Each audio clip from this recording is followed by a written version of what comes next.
Monsieur le Président, chers collègues, le renouvellement de la flottille de pêche bretonne et sa décarbonation revêtent tout à la fois des enjeux climatiques, écologiques, économiques et sociaux. Climatiques et écologiques, puisqu'il s'agit de se déprendre des énergies fossiles, très émettrices des gaz à effet de serre, en investissant dans des bateaux plus sobres, qui utiliseront de nouveaux engins de pêche plus sélectives et qui minimiseront l'impact sur les milieux marins, notamment donc par la sélectivité de leur capture. Enjeu économique ensuite, il faut apporter une solution alternative au gasoil dont les coûts ont explosé et rogner encore plus les capacités financières d'un secteur déjà éreinté économiquement et de ce fait empêché dans sa capacité à investir, donc à renouveler ou moderniser une flottille qui est vieillissante chez nous en Bretagne. Le gasoil est une ressource épuisable, non renouvelable, qui met les entreprises de pêche dans une situation de dépendance. C'est une impasse pour toute notre économie. Enjeux sociaux enfin. Renouveler la flottille, c'est aussi améliorer les conditions de travail sur les bateaux, à commencer par la sécurité des travailleurs. Pour le groupe Braise-Aglaise, le progrès social doit être au cœur des transformations technologiques. Il s'agit des conditions de travail et d'une juste rémunération du travail des marins-pêcheurs. Or, l'augmentation des coûts du carburant a trop souvent conduit à envisager les salaires comme une variable d'ajustement. La colère dans les ports est forte. Le cap de la décarbonation doit être l'occasion d'asseoir des modèles économiques et sociaux durables dans le secteur de la pêche, rémunérateurs pour les équipages et attractifs pour les nouvelles générations. Venons-en au bordereau lui-même et à votre proposition de créer un fonds de co-investissement Braise-Up Pêche. Notre groupe est favorable à l'action volontariste de la région Bretagne en matière de décarbonation et de renouvellement de la flottille dans le secteur de la pêche et à votre proposition d'outils d'ingénierie financière. Cependant, nous voulons dire l'importance d'un cadrage solide et clair de cet outil. Or, le constat que nous faisons ici, c'est que ce cadrage est aujourd'hui lacunaire. Premièrement, nous avons besoin d'évaluation pour mieux dimensionner l'outil et ses cibles.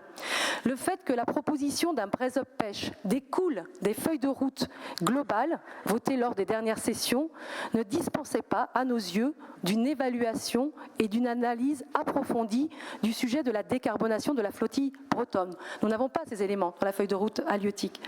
Depuis au moins 15 ans ont été engagées des expériences de réduction de la consommation du gasoil sur les bateaux, par le changement des engins, de la carène, par une autre manière d'entraîner les hélices, avec des réductions de 5, 10, 15% de gasoil. Ces efforts montrant leurs limites. Quelles évaluations en fait-on ? Plus récemment, la région Bretagne a lancé un appel à manifestation d'intérêt qui accompagne les projets Esteban et Pilotis sur l'utilisation de l'hydrogène pour des barges de conchyliculture ou des navires de pêche. Où en sommes-nous ? S'agira-t-il de financer par le fonds de co-investissement les prototypes à mettre à l'eau ? Ce sont les questions aussi posées par le Césaire. Nous mesurons la difficulté actuelle d'avoir une pleine maîtrise du sujet dans un moment où les pistes se cherchent, où les technologies ne sont pas matures, où les applications sont variées selon les typologies et les usages, et où la mise en œuvre sera progressive et pas toujours, loin de là, 100% décarbonée dès le départ. Pour autant, nous aurions souhaité nous baser sur un état des lieux des démarches actuelles pour apercevoir les premiers projets que vous proposerez de soutenir à travers ce fonds de co-investissement. Dans cette même idée d'évaluation, il est surprenant que le bordereau ne fasse pas référence à l'étude de faisabilité et de préfiguration de ce fonds de co-investissement annoncé en février dernier dans cet hémicycle. A-t-elle été menée ? A-t-elle abouti ?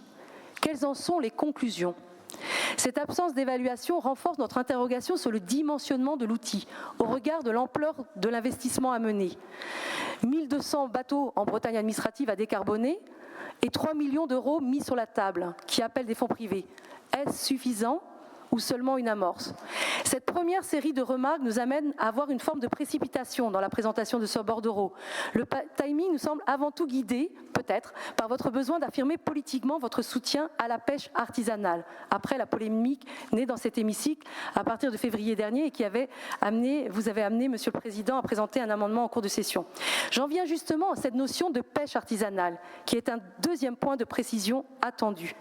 La référence à la définition européenne des PME, c'est-à-dire des entreprises qui peuvent aller jusqu'à 250 salariés, est, le moins que l'on puisse dire, très large. Qu'entend-on par pêche artisanale en Bretagne? Cela mérite un cadrage plus précis sur la taille des entreprises, leurs propriétés, la notion de capitaine embarqué et un regard exigeant sur le partage de la rente économique entre armateurs et équipages. Nous l'avons dit à la dernière session, nous n'opposons pas la pêche côtière à la pêche hauturière, complémentaire, notamment pour répondre à la montée des importations des produits de la mer et pour limiter l'effort de pêche sur la bande côtière.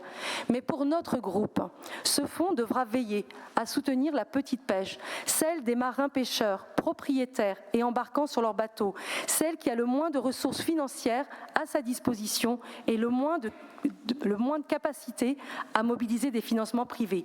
Tout cela sans négliger les réticences que peuvent avoir certains patrons pêcheurs vis-à-vis d'un soutien public à leur activité.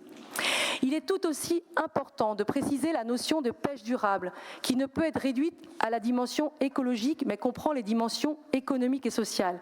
À ce titre, les travaux du programme Transipêche, paru en janvier 2024, porté notamment par l'Institut Agro de Rennes et déclinant avec précision à la fois l'empreinte environnementale et les performances socio-économiques des bateaux de pêche, nous apparaissent constituer une base susceptible d'apporter de la robustesse au principe de pêche durable et à la démarche RSE à laquelle vous faites aussi référence, mais qui peut manquer d'exigence.